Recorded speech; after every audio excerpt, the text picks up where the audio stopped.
Assalamualaikum warahmatullahi wabarakatuh. Selamat siang, selamat sore kepada rekan-rekan peserta mata kuliah bisnis keluarga yang saya banggakan. Nah, di semester lalu ini kita sudah bertemu di mata kuliah pengantar manajemen. Di semester ini kita bertemu kembali dengan saya, Febian Utami, di mata kuliah bisnis keluarga. Di minggu lalu saya sudah membagikan untuk silabus perkuliahan yang akan kita pelajari selama satu semester ke depan. Nah, di minggu ini kita akan membahas mengenai pendahuluan dari bisnis keluarga. Nah, sebelumnya mungkin saya akan menunjukkan literatur yang saya gunakan di perkuliahan ini. Yang pertama ini adalah Family Business oleh Koza dan Doktri. Nah, tapi ini lengkap. Ini dalam bahasa Inggris. Kalian bisa beli di Shopee kalau mau harga yang lebih murah. Terus ini juga ada. Saya ada satu ebook. Nanti coba saya cek apakah bisa saya share atau enggak mengenai bisnis keluarga juga. Jadi ada 3 literatur yang saya sarankan kalian untuk punya. Satu di antara ketiga ini kalian harus punya. Yang kedua ini adalah manajemen bisnis keluarga. Ini bukunya. Pengarangnya ini adalah Ananda Sabil Hussein. Nah, untuk e-booknya ini nanti coba saya share kalau bisa, tapi kalau nggak bisa, ini bisa kalian download di Google Play Store untuk e-booknya. Tapi berbayar ya, kalau saya nggak salah kemarin itu harganya sekitar 50 ribuan. Nah, itu untuk literatur yang harus dimiliki dalam mata kuliah bisnis keluarga ini.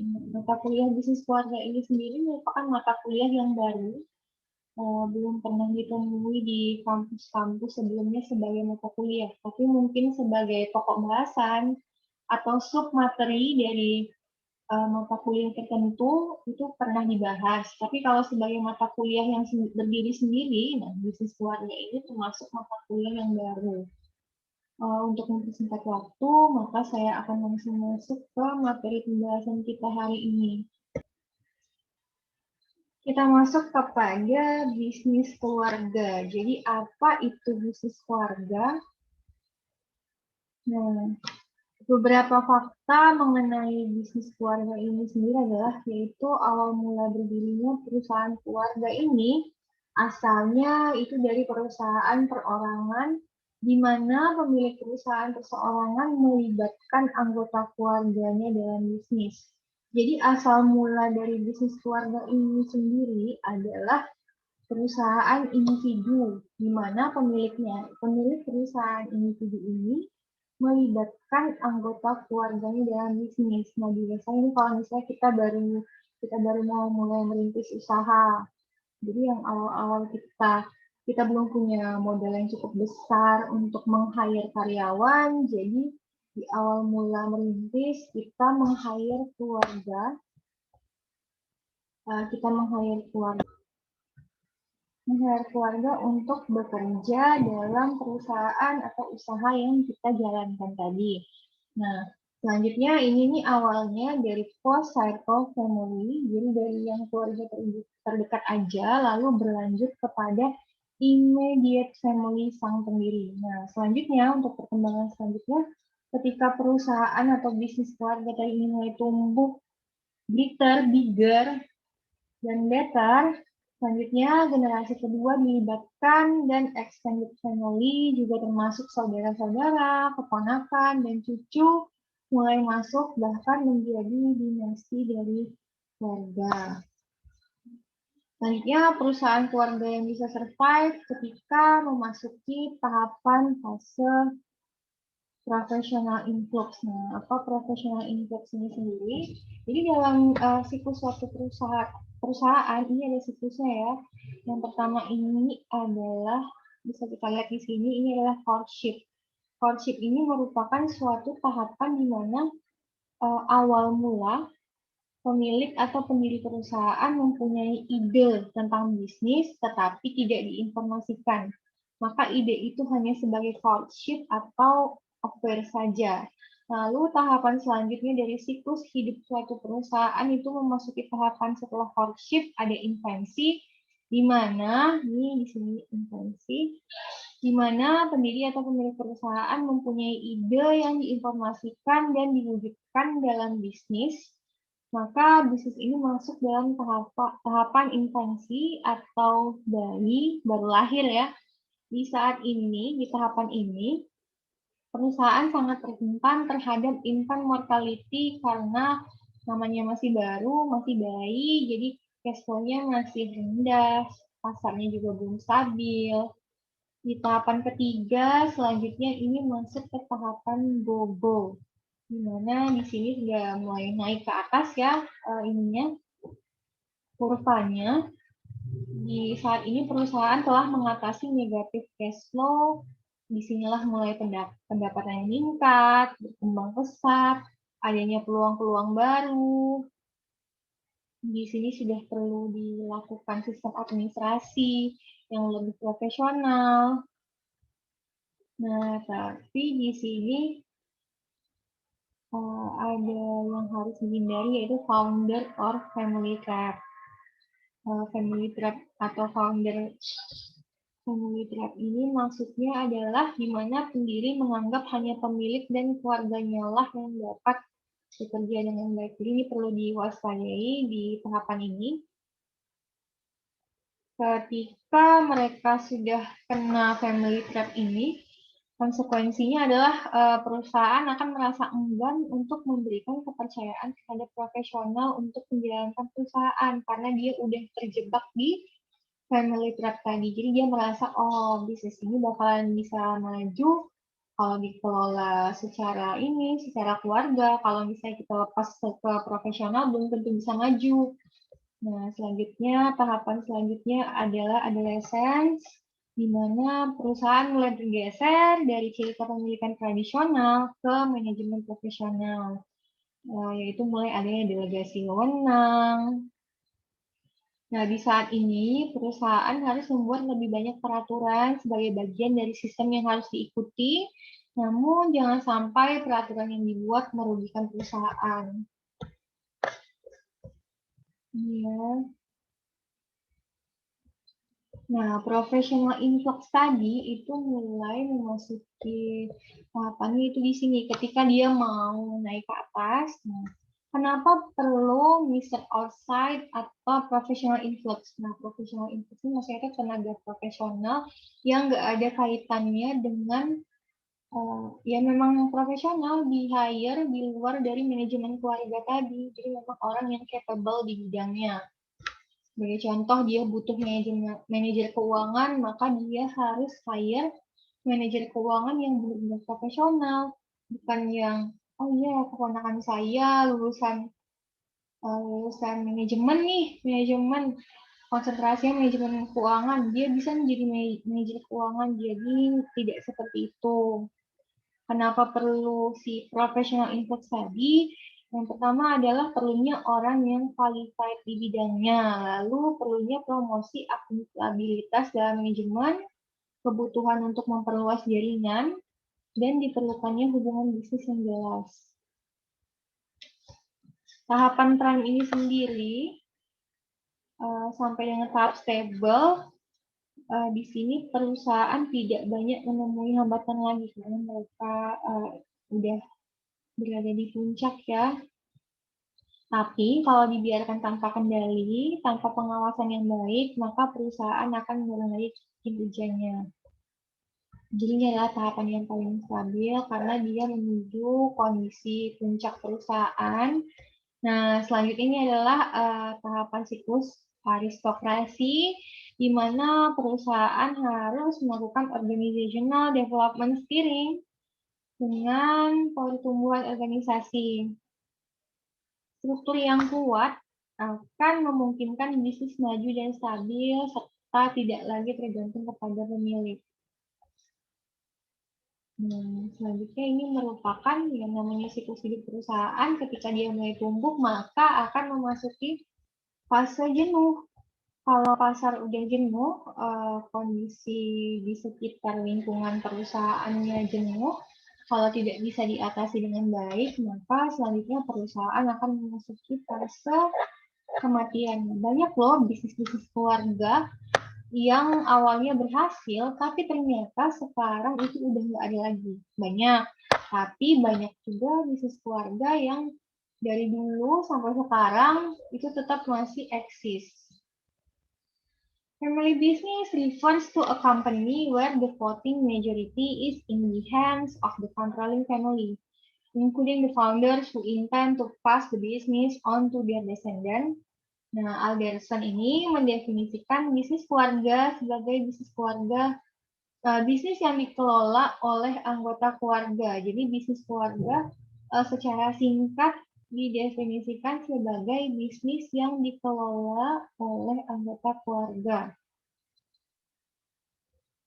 Contoh bisnis keluarga yang sukses, dan ini termasuk bisnis yang sukses di kancah internasional, itu ada Zara, Hermes, LG, Ford, BMW, IKEA, Walmart. Nah, merupakan beberapa contoh perusahaan yang dimiliki atau dikelola oleh keluarga dan masih eksis sampai dengan sekarang. Definisi lain dari family business yaitu merupakan sebuah perusahaan yang dimiliki, diawasi, dan dioperasikan oleh anggota keluarga.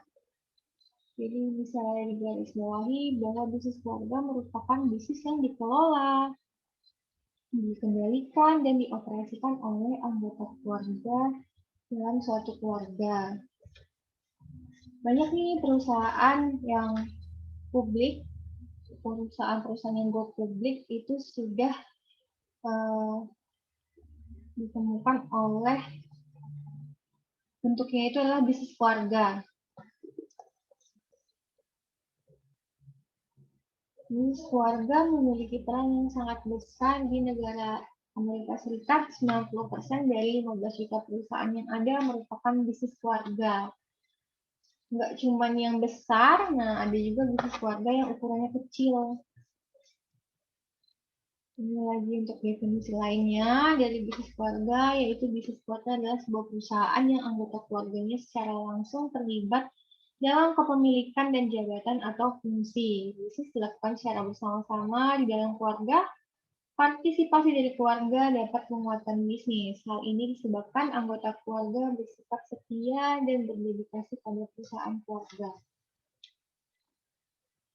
Selanjutnya, menurut Koza, ada beberapa karakteristik dari suatu bisnis dapat dikatakan sebagai bisnis keluarga.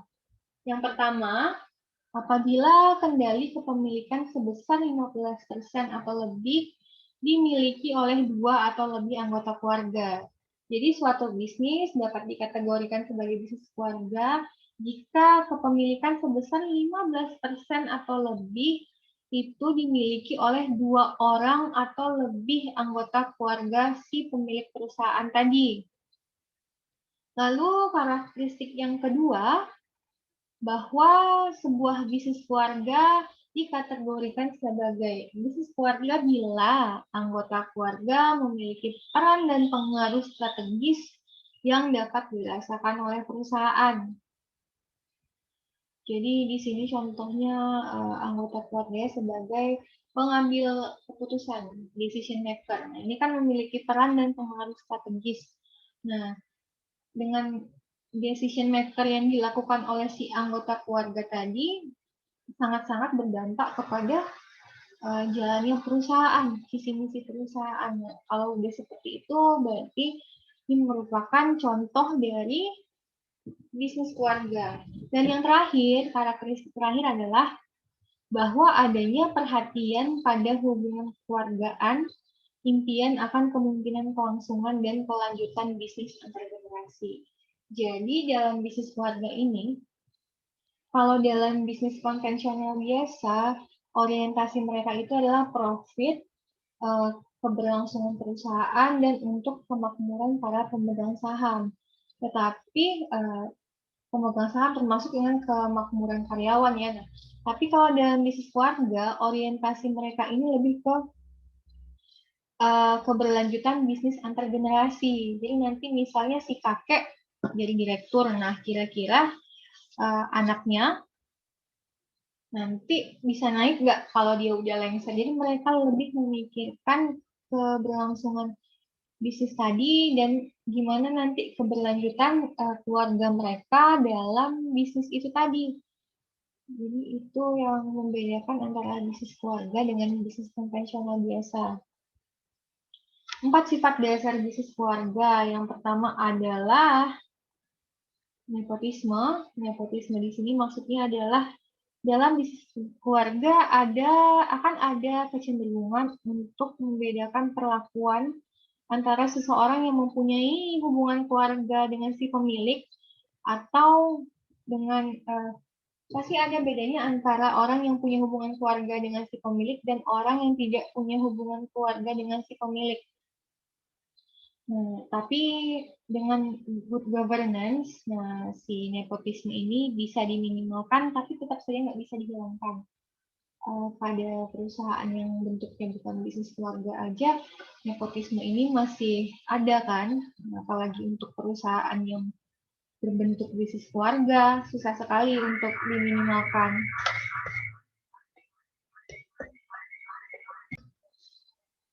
Selanjutnya untuk sifat dasar bisnis keluarga yang kedua itu adalah eksogami. Nah, eksogami ini maksudnya adalah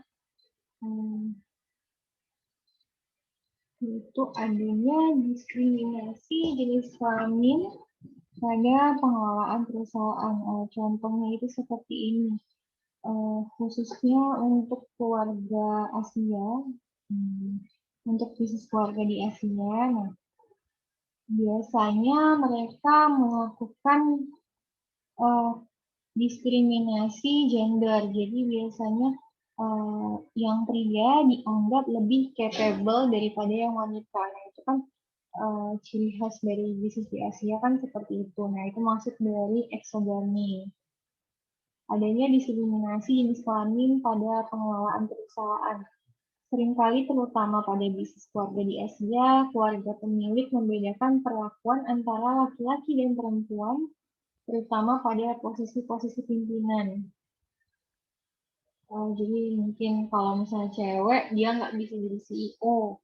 Atau cewek, dia nggak bisa jadi direktur. Jadi diprioritaskan posisi-posisi penting itu untuk anak laki-laki. Nah, itu maksud dari eksogami. Selanjutnya adalah inward looking dan subjektif. Merupakan pengaruh sifat-sifat keluarga yang lebih melihat ke dalam, mementingkan keharmonisan dan hubungan antara manusia dalam jangka panjang. Seringkali sifat semacam ini terbawa dalam atmosfer sehari-hari bisnis keluarga. Selanjutnya adalah unik. Nah, bisnis keluarga ini unik karena setiap keluarga mempunyai nilai-nilai dan cara sudut pandang yang berbeda, point of view yang berbeda. Jadi makanya setiap bisnis keluarga itu nggak bisa dipukul rata. Masing-masing bisnis keluarga mempunyai keunikan tersendiri.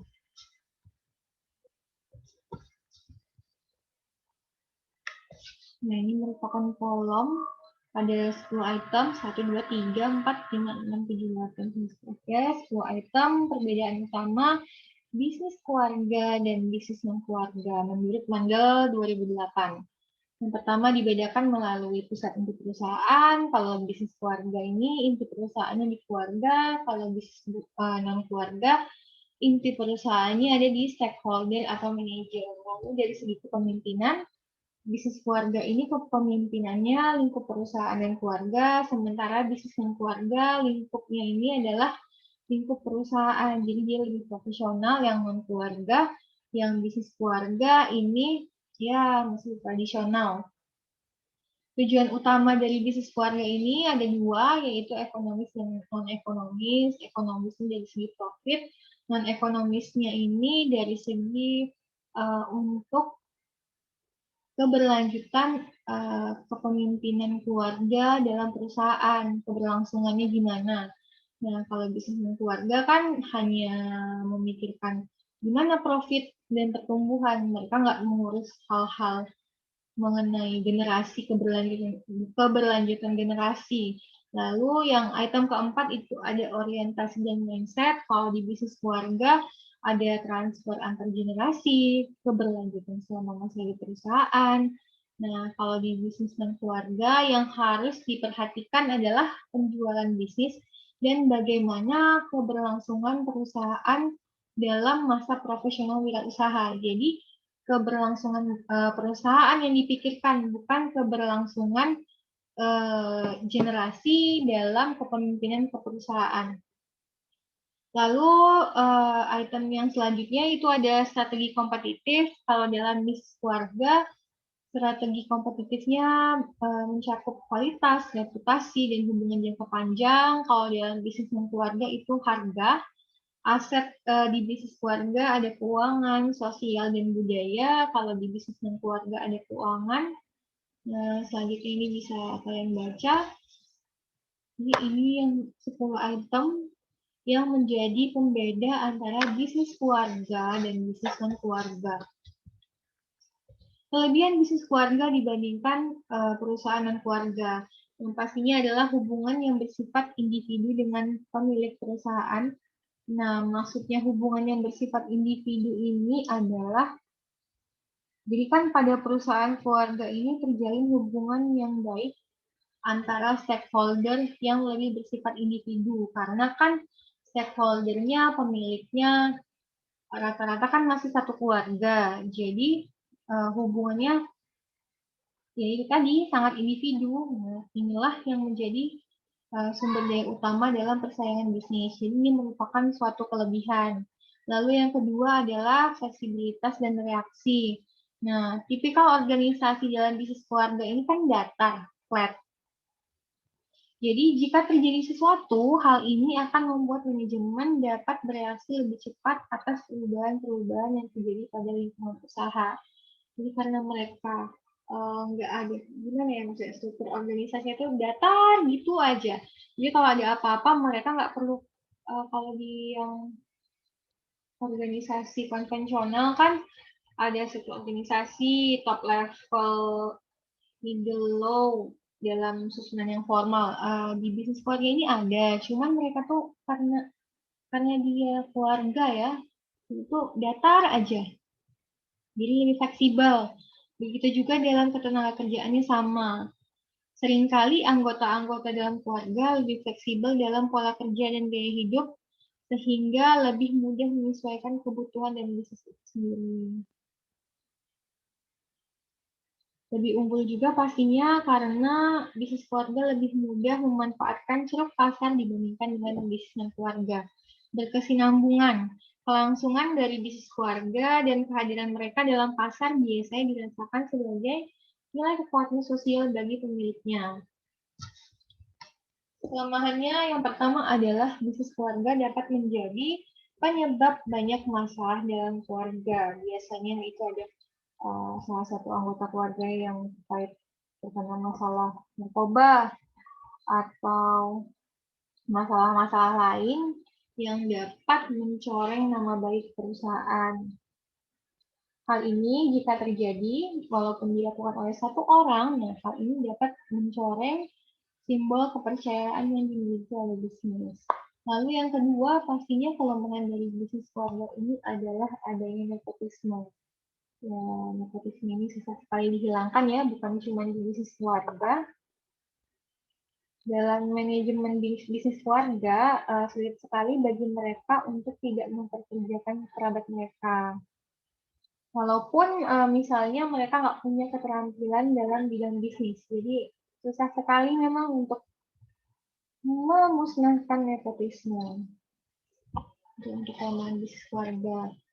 Lalu kategori bisnis keluarga ini ada 1, 2, 3, 4, 5, 6. Ada 6 model. Yang pertama adalah captain, emperor, family team, professional family, dan corporation, dan family investment group. Bisa kalian baca detailnya. Kalau captain, usahanya dikelola oleh sang founder. Lalu kalau emperor, berarti bisnis dan keluarga disatukan oleh seorang pemimpin. Family team, keluarga besar bekerja di bisnis kecil as a team. Lalu professional family, sedikit dari anggota keluarga terlibat dalam manajemen bisnis profesional. Dalam bentuk corporation, Keluarga dengan jumlah besar terlibat dalam struktur manajemen bisnis, lalu dalam family investment group, sejumlah anggota keluarga bersama-sama berinvestasi dalam bisnis. Jenis bisnis keluarga ini ada tiga jenis. Yang pertama ini adalah family ownership, di mana maksudnya adalah kepemilikan dimiliki oleh keluarga. Jadi di sini keluarga memiliki kepemilikan saham dalam perusahaan bisnis dengan tipe family ownership, di mana keluarga memiliki kepemilikan saham yang cukup signifikan. Lalu untuk family control, di mana kendali dilakukan oleh keluarga. Nah, di sini sebuah keluarga menggunakan kendali atas suatu perusahaan dengan memegang posisi manajemen senior dan duduk di jajaran dewan petinggi. Lalu yang ketiga, jenisnya adalah family succession, suksesi oleh keluarga, di mana di sini adanya keinginan untuk melihat perusahaan makmur dan tumbuh di tangan generasi masa depan. Jadi mereka pengen sukses. Misalnya sekarang si kakek yang jadi pemilik, nah si kakek ini kepengen cicit-cicit nanti itu juga sukses. Sampai ke cicit-cicitnya nanti dari anaknya, cucunya, cicitnya. Jadi itu ada juga jenis bisnis keluarga yang tujuannya ini adalah sifatnya adalah suksesi keluarga. Nah, selanjutnya adalah family business system. Di sini kita bisa lihat ada 3 lingkaran. Lingkaran sebelah kiri ada family, lingkaran sebelah kanan ada bisnis, dan yang ini adalah ownership yang atas. Ini menggambarkan peran keluarga dalam family, business, dan ownership. Nah, bisa kita lihat di sini, itu yang mempunyai wewenang yang sangat besar di sini adalah family owner employees. Maksudnya di sini adalah yang di tengah-tengah ini, karena dia terlibat dalam ketiga lingkaran ini, jadi dia perannya cukup besar di dalam. Dia merupakan family members, dia juga masuk dalam kepemilikan perusahaan, dan dia juga bekerja sebagai karyawan. Jadi ini perannya triple. Dia anggota keluarga juga, yang memiliki perusahaan juga, dia ikut kerja juga. Nah, kalau yang ini, dia merupakan anggota keluarga, yang family owners ini, dia merupakan anggota keluarga, dan dia merupakan memiliki kepemilikan, tapi dia nggak bekerja dalam bisnis secara langsung. Kalau yang ini, ownership ini, yang di bagian biru ini, dia bukanlah anggota keluarga, berarti ini dia orang yang di-hire dari luar, profesional. Dia bukan anggota keluarga, dia bukan karyawan yang bekerja dalam bisnis, tetapi dia memiliki kepemilikan atas perusahaan. Lalu yang di sini ini ada non-family owner employees. Jadi untuk tipe yang ini, dia bukanlah bagian dari keluarga, bukan dari bagian dari keluarga, tapi dia termasuk ownership, dia punya kepemilikan dalam perusahaan keluarga, mungkin dia punya saham, dan dia juga bekerja. Jadi yang ini dengan yang ini merupakan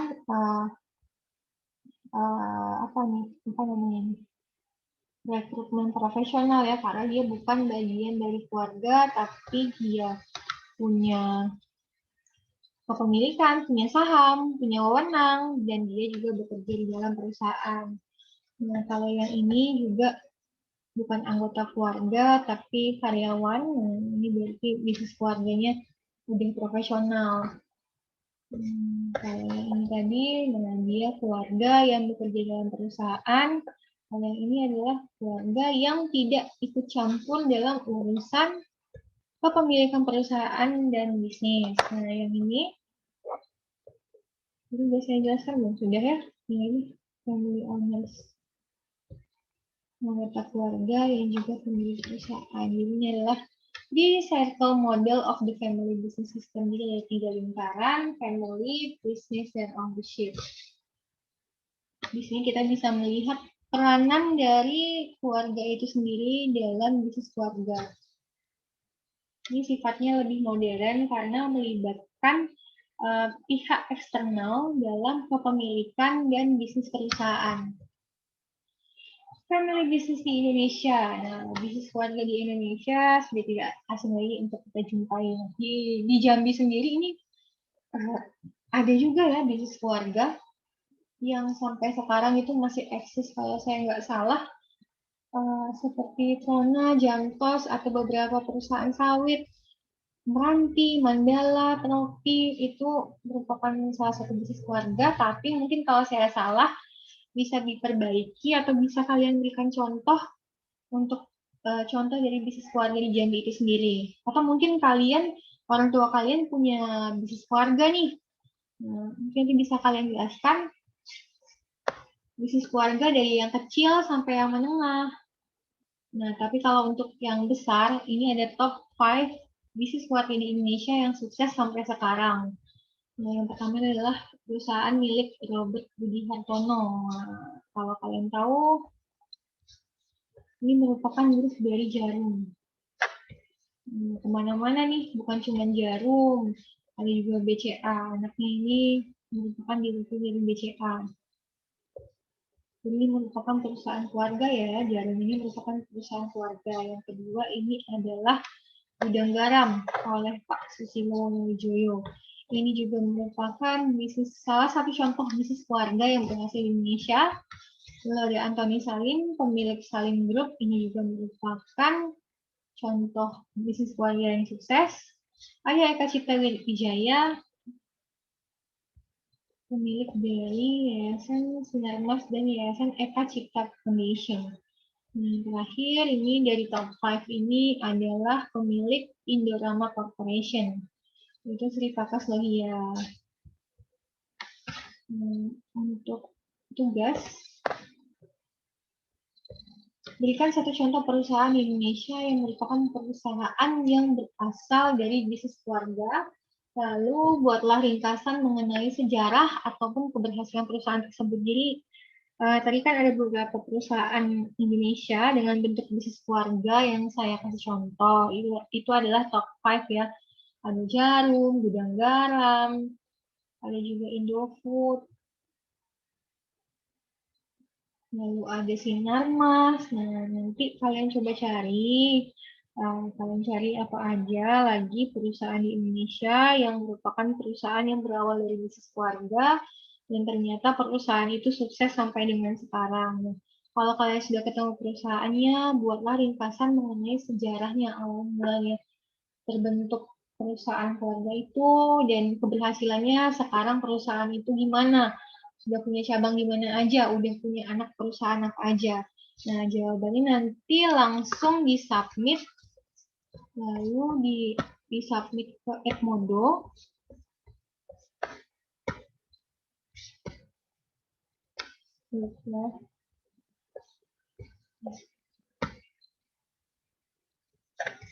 Jawabannya disubmit ke Edmodo dengan format ditulis tangan.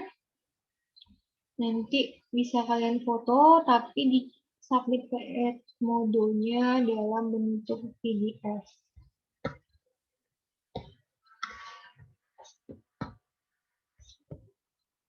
Nah, mungkin itu aja dari saya. Untuk materi perkuliahan kita hari ini, lebih kurangnya saya ucapkan terima kasih. Assalamualaikum warahmatullahi wabarakatuh.